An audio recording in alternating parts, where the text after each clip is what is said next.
It's a bonus edition of the Locked On Hawkeyes podcast, and it's a crappy one. Cooper DeJean done for the season. You are Locked On Hawkeyes, your daily podcast on the Iowa Hawkeyes. Part of the Locked On Podcast Network, your team every day.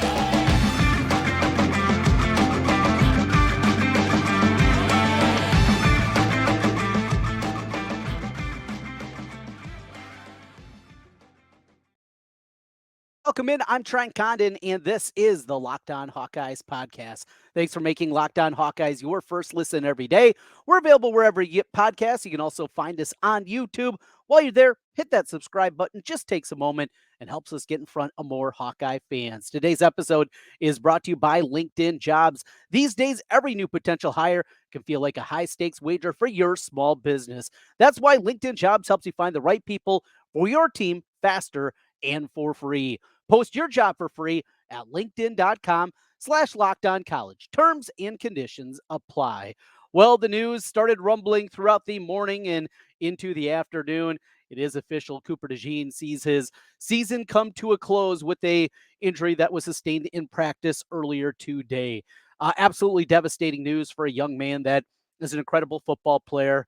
A Pied Piper, if you will, of Iowa football, given all the small town guys, hope that maybe one day they can wear the black and gold here in the state of Iowa, and the impact, it's going to be immense. There is no doubt about it. So a couple of different ways we're going to go with this conversation here today. And the first part of it is obviously what this means to this football team and what they're going to do defensively now to keep up. Because if you remember a year ago, in the game against Nebraska, Cooper DeJean went down with an injury early in that football game, and it did not go well for the Iowa defense. They were torched by one of the fastest players in the Big Ten a year ago. Nebraska made a couple of big shots down the field, and for all intents and purposes, Iowa dug themselves a hole that their offense was incapable of moving on out of.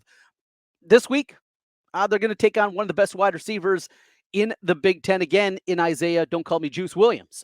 Very good wide receiver. Smaller guy, but he's got wheels. He can make plays all over the field. And now you're going to go out there and you're going to do it with obviously your best cornerback, an All-American, a guy that is incredibly impactful and not giving up a passing touchdown this year, a couple of interceptions, 5 pass deflections. And we just know what a lockdown defender Cooper DeJean is. And another reason that this is just awful.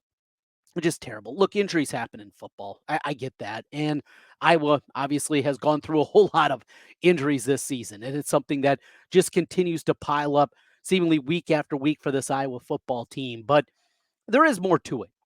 And I mentioned Cooper DeJean and the impact. I mean, he has become a folk hero for Iowa fans and a guy that is just so easy to root for. Remember when he was a freshman just a couple of years ago, and very late in the season, he was playing safety. That's where he was practicing, and a lot of people anticipated he was going to be a safety for the Hawkeyes going forward, and injuries started to pile up at the cornerback position. He never played cornerback before. He had never played cornerback in high school. He's out there as a true freshman, and late in the season, he goes out there and pretty darn good.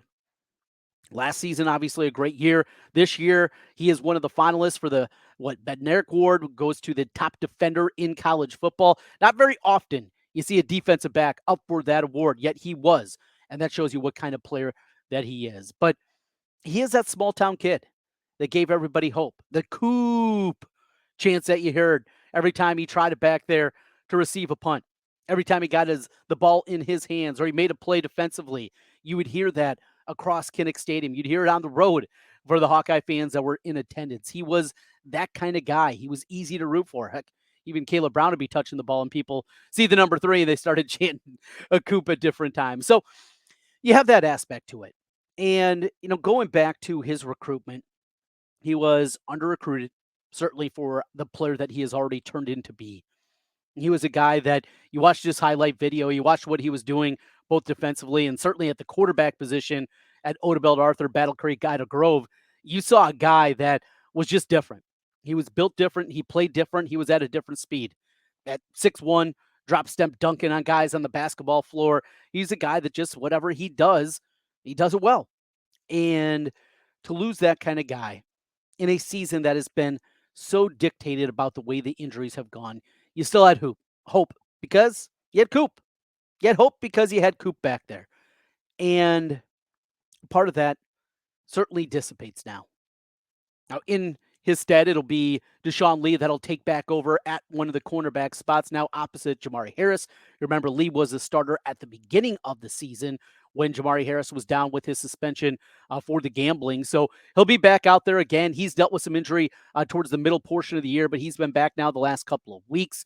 He'll be back out there. I thought he looked solid, fine, when he was out there for the Hawkeyes earlier this season. They targeted him right away in that first game of the season. Utah State went right after him, and he was ready to go. He went out there and I thought played at a really high level, but you don't lose a player of Cooper DeJean's impact and don't think that there's going to be some kind of slide back. And the way that Illinois is chucking it around the yard, obviously they're going to go back to this week. Luke Altmaier, the Ole Miss transfer, is going to be back as a starter this week. We'll see how long of a leash that he has this week after the other quarterback, the backup transfer from Ball State, threw for 500 yards a week ago against India. Has there ever been a quarterback before that's thrown for 500 yards, not injured, and goes to the bench next week at any level of football? Probably not. If you can find one of those, pass along to me. I'd love to see that because that is incredibly rare. It's terrible. And it's one thing to lose the guys that they have, and even guys that are great Hawkeyes like Luke Lachey, who's been around for a while. You lose a guy like that, it sucks. But Cooper was different. Cooper was somebody that everybody was rooting for. And to see this and to have this news come down. Now, I've seen this bandied about on message boards and on Twitter and some other social media. Oh, I was even out there practicing. What? Come on. You can't have both sides of it here. We love the way that Iowa plays defense.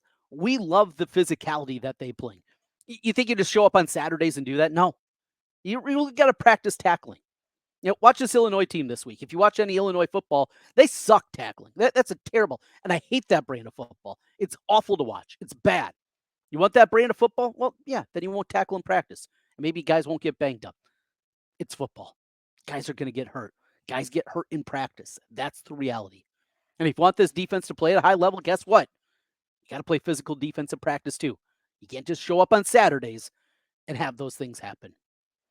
That aside, we will take a look at what this defense has in front of them, what it's going to look like, what's going to change, some packages that may be a little bit different now. What can they do to negate the loss? Plus, a huge aspect that we haven't talked about yet is what Cooper DeJean means in the return game. One of the top returners in all the country. Where does Iowa turn? We'll talk about that as we continue. This is the Locked On Hawkeyes podcast. Today's episode is brought to you by LinkedIn Jobs. These days, every new potential hire can feel like a high-stakes wager for your small business. You want to be 100% certain that you have the access to the best qualified candidates available. That's why you have to check out LinkedIn Jobs. LinkedIn Jobs helps you find the right people for your team faster and for free. Whenever for my small business, I need to hire somebody, LinkedIn Jobs is the place to go.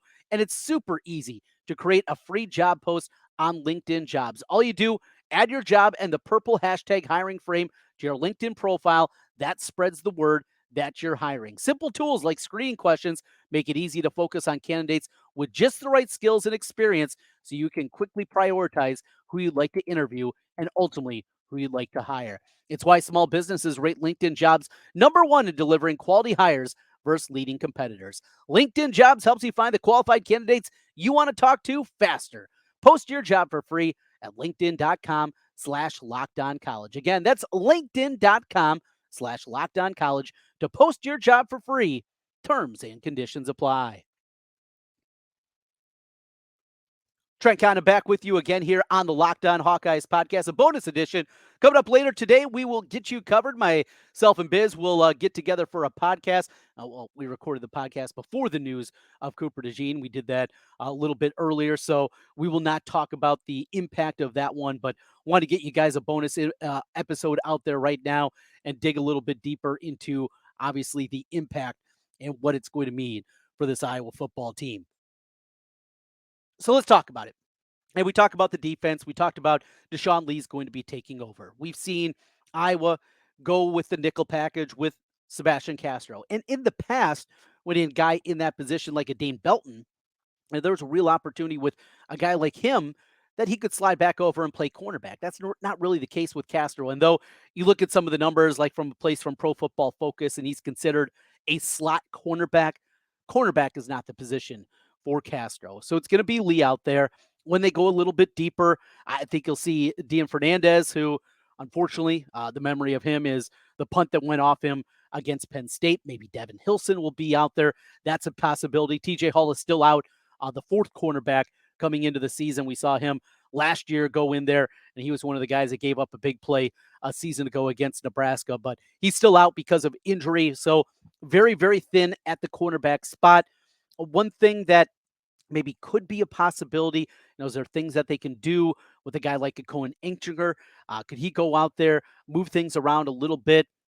And if it goes deeper than that, we'll see. But safety and cornerback, they are different positions. And we'll see how this impacts what they're going to do. Is it going to be more cash? Is it going to be going back to a 4-3? What does that mean? Does it mean that Wampas, we've seen a lot this season, Castro going back to safety then, and then it's been Xavier Wampa that's been going out of the game, something to keep an eye on there. So that's the part of it, and likely the punt returner is now going to be Wetchin, who we've seen back there returning kicks throughout the season. Super fast, had a couple of jet sweeps, a guy that has got incredible speed. But Cooper DeJean, just the feel of the game that he has. And, you saw last week is he's been playing with an injury the last couple of weeks. Cooper has dealing with, it would sound like a turf toe injury. This is a separate injury from that he sustained in practice on, what is it, Wednesday? Yes, yesterday is Wednesday. Yeah, there we go. Oh boy. Yeah, they're all running together at this point in time. But that's what we have right now, and that's what it's going to look. Next man up, right? It's a mentality that college programs across the country, football teams across the country, doesn't matter what level, it's talked about all the time. Next man up, and this is going to impact things in a big time way. Look, this season, they're a win away from wrapping up the division title. They already have a clinch to share, but that has not clinched a spot in Indianapolis. All it takes is one more win, either this week against Illinois or the following week on Black Friday against Nebraska. Just takes one. We'd love to get both of them and move to Indianapolis with a 10-2 record.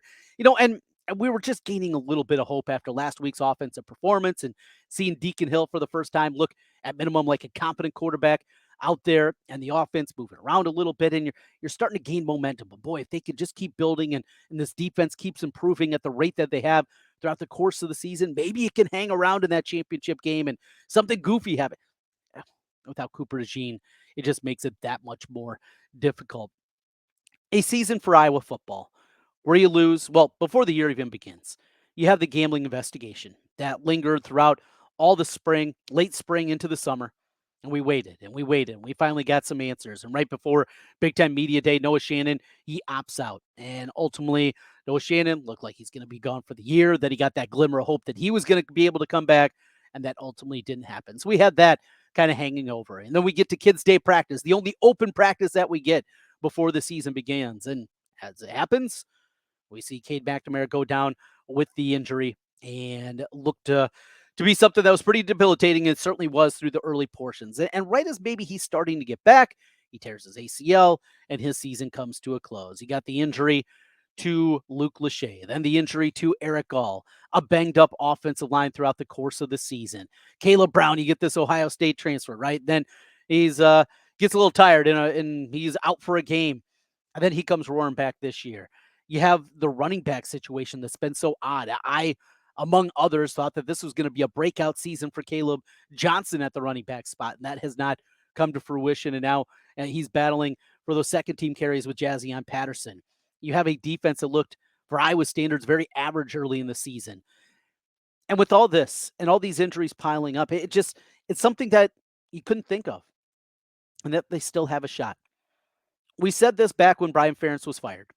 And there's another angle to throw in a season. You throw the script in front of some Hollywood writer. All right, this is not reality. There's no way things like this actually happen in the real world. Well, we're living it, right? We're living it, Hawkeye fans, at this point in time.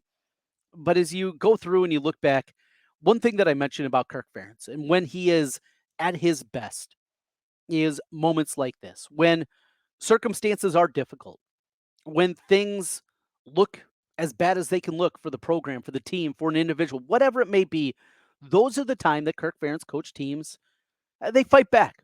They don't just go and sit in the corner and duck their head. Now they come back swinging. It's going to be tough, and it's going to be even more difficult. But I believe in Phil Parker. I believe in Kirk Ferentz in these kind of moments. Brett Bielema would like nothing more than to come into Iowa City and get a victory, get his team bowl eligible, and keep a glimmer of hope alive for them to get to the Big Ten championship game. Would like nothing more. Look, he loves being a Hawkeye. The importance of that. He's coaching Illinois. And he was not able to be there 2 years ago when Illinois came to Kinnick Stadium for the first time, him as an Illinois coach. He was sidelined, I believe, with COVID, right? At the time. His team played really well, and it took Charlie Jones making a couple of big plays in the return game for Iowa to turn around and get the victory in that one. His team's going to be ready to go. And regardless if it's Altmaier, it doesn't matter what they're going to do at the quarterback position. This is a team that is moving it very, very well. You lose Cooper DeJean. You lose the Tim Dwight for a generation, or the Chuck Long, or for the old people, the Niall Kinnick and Randy Duncan, and go on and on and on. He was the guy. I mean, how many number 3 jerseys do you see each and every week in the stands at Kinnick Stadium? But the opportunity is still there.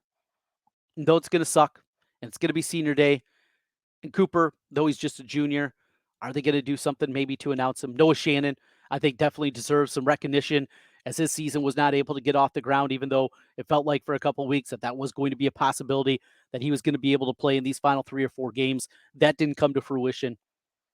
Senior days are always really emotional for the players, for the coaches. We know Kirk's an emotional guy. But Iowa's been playing their best football over the last 5 years in November. Though this is tough. And it's an Illinois team that has not played as well as many people believed. You know, their big defensive tackle, Big Johnny, is as quick and as athletic as any defensive tackle, maybe in all of college football. That's not overstating things. This dude is an absolute stud. Chips are stacked against Iowa. I got hope in this team. I have a belief in this team. Let's see if we can get it done. As mentioned, coming up later, we got you covered here on Locked On Hawkeyes. Myself and Biz will get together. We'll talk a little Iowa football, take a look back at what we saw against Rutgers. Is there hope for this offense to really continue to take steps forward? It feels like it's even more important now than it was just, let's see here, about 12 hours ago before the news started to come down on Iowa football and the injury to Cooper DeJean. We'll talk about that. We'll talk some basketball. We'll make our picks of the week. Hey, don't forget, Locked On has launched the first ever national sports 24/7 streaming channel on YouTube. Locked On Sports Today is here for you 24/7, covering the top sports stories of the day with local experts of Locked On, plus our national shows covering every league. Go to Locked On Sports Today on YouTube. That's Locked On Sports Today on YouTube, and subscribe to the first ever national sports 24/7 streaming channel. Full episode coming in your feed a little bit later today. The big news, though, deserved its own podcast, and that is Cooper DeJean seeing his season and likely his Hawkeye career coming to a close. Thanks for making Locked On Hawkeyes your first listen every day. We'll talk to you again later. Go Hawks.